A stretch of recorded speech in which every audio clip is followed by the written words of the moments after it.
All right, welcome to the channel. And today I'm going to start it off with a short clip from the blueprint that was posted on X, then jump into former Conservative Cabinet Minister James Moore and the 3 Trudeau-era policies that he believes need to go. Finally, another short clip from X showing just how bad Vancouver has become. If you could hit that like button, it really helps the video out, and please consider subscribing.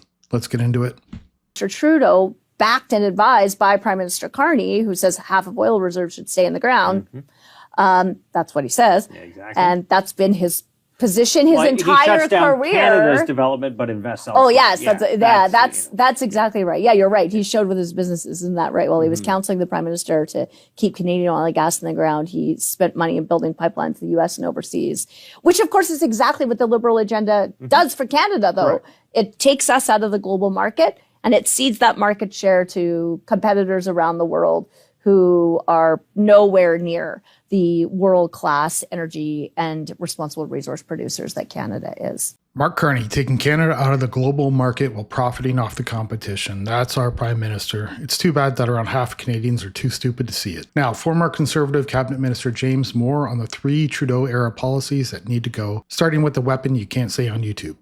In public opinion research, when people are asked why it is that they have a strong view of Mark Carney, what are the virtues of his leadership that they like so far as Prime Minister, I think what people have liked is that he's shown a great deal of pragmatism.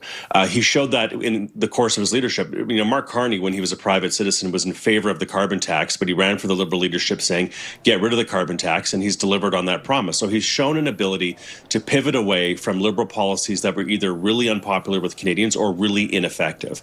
And so, what I wrote for CTV is a piece where I put forward 3 other ideas that I have that I think would make a lot of sense to pivot away from. The Buyback program was put in place by the Liberal government under Justin Trudeau. Mark Carney wasn't part of that policy. He inherited this policy. And the policy, frankly, doesn't work. The government of Justin Trudeau budgeted $200 million for a buyback program. It's now spiraling up to $500 million. We'll probably close in on $1 billion.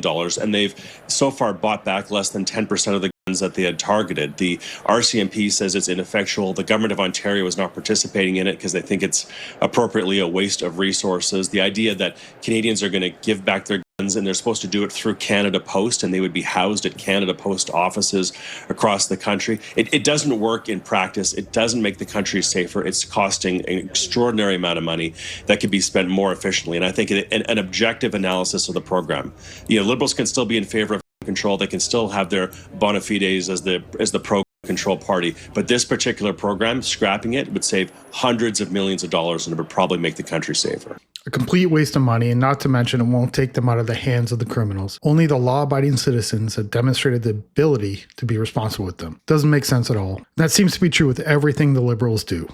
Now the EV mandate. Let me ask you about the federal electric vehicle mandate. Again, that is this mandate which says that, all cars in Canada basically need to be electric within the next 10 years, give or take. And again, we're seeing sort of real world examples how that just seems a little unrealistic right now. This is another thing you say the Carney government could pivot on and just get rid of it. Yeah, again, a Justin Trudeau policy that was brought in place during the Biden administration, not Trump 47.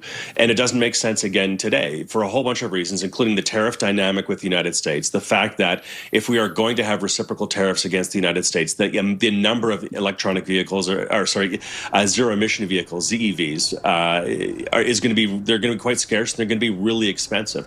So the idea that 20% of new vehicle sales next year should be EVs, when only 7% of EV sales, or so only 7% of all new vehicle sales in March of this year were EVs. So we're expecting to go from 7% this year to 20% next year, up to 100% by 2035, is not realistic in the marketplace. So when the policy again was brought in by Justin Trudeau, which has now been inherited by Mark Carney, it doesn't make sense in the current environment, given our relationship with the United States, given the availability of electronic vehicles, and given the softness of the the zero emission vehicle marketplace in Canada.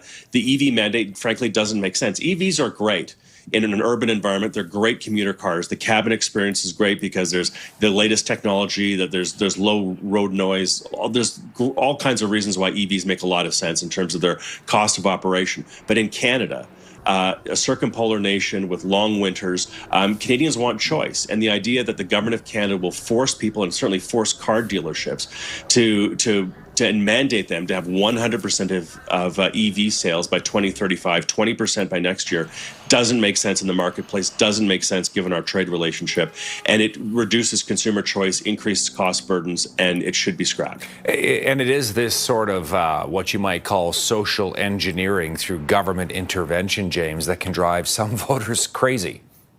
Well, yeah, I mean, Ottawa knows best doesn't make sense. But again, EVs are great vehicles, and a lot of Canadians who have them really love them. And in urban environments, they make a lot of sense. But the low-end torque of EVs makes it really difficult in the snow.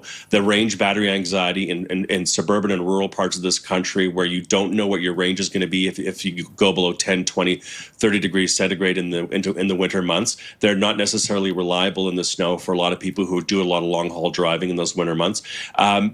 Give people more choice. If you want to incent people to shift to EVs, that's fine. There are all kinds of policies you can put in place. But the idea of forcing sales to be 20, 30, and 100% by 2035 across the country doesn't make sense, especially when the availability is going to be low because of the auto dynamic with the United States and the tariff picture. It does not make sense.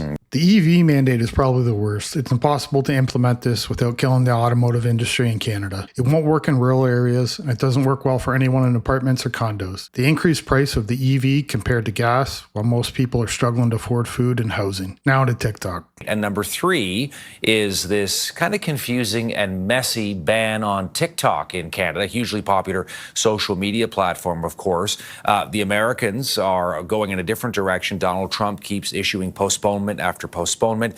In the situation here in Canada, we're still kind of not sure how it's all going to play out. You think that TikTok ban should be rescinded? It doesn't make sense what the government is trying to do. What they've said that they want to do, which is to protect the privacy of Canadians, protect the privacy of users, makes sense. But that should apply to all social media platforms. It should apply to all digital platforms, whether it's Meta, whether it's TikTok, whether it's YouTube, whether it's portable gaming. All of these platforms and all of these software interactions with consumers, all of them involve some form of data harvesting. A lot of concern has been raised about TikTok, and that's fine. There should be a debate about that. And TikTok should be appropriately and effectively regulated in Canada. We should probably have data housing within the country. We should probably have effective transparency legislation when it comes to when people are giving consent to these platforms in order to use them, that people have clarity about what it is that they're consenting to in terms of the data transaction with these platforms. That makes sense.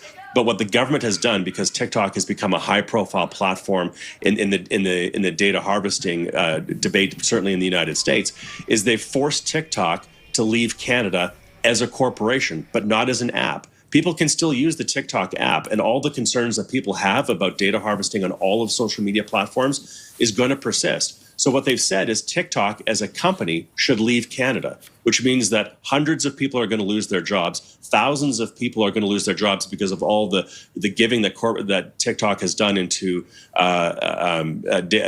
small business startups. They've given millions of dollars over the years to the arts and culture sector across the country. So what the Liberals have done, in a very sort of ham-handed move, is push TikTok as a company out of the country, but the app will continue to sit on the App Store. People continue to use the app. So we have all of the pain and none of the gain. All of the pain of getting rid of a company out of the country and getting rid of all of their charitable giving, getting rid of all of their partnership with small business, getting rid of all of their partnership with the cultural sectors in the country who really need to have this kind of cooperation and investment in the culture sector. We see the Toronto International Film Festival, we see the Juno Awards not getting sponsorship dollars from TikTok anymore. So artists are going to lose, small businesses are going to lose, consumers are going to lose, and none of the privacy issues are going to be addressed. So they've gotten the horse behind the wagon, and they've gotten this backwards, and I think it deserves a rethink. So again, all three of these policies, whether the EV mandate, the gun buyback program, or the TikTok and privacy policy, all of these are policies that were put in place by Justin Trudeau, badly thought out, and don't make sense in 2025. And Mark Carney has shown a real willingness to show flexibility and pragmatism when it comes to addressing the faults of the past. And these are three policies that I think don't make any sense in 2025, and the government should reconsider. The Liberals seem to kill everything they come in contact with, and I think this is because they can't get any control over it. If they can't control it, they can't profit from it, so they're going to kill it. Not a big fan of TikTok, but every website collects and sells your data. TikTok is no different, and they shouldn't be treated any different. Finally, a quick look at Vancouver. This used to be a beautiful place, but under the Liberals, it looks like hell.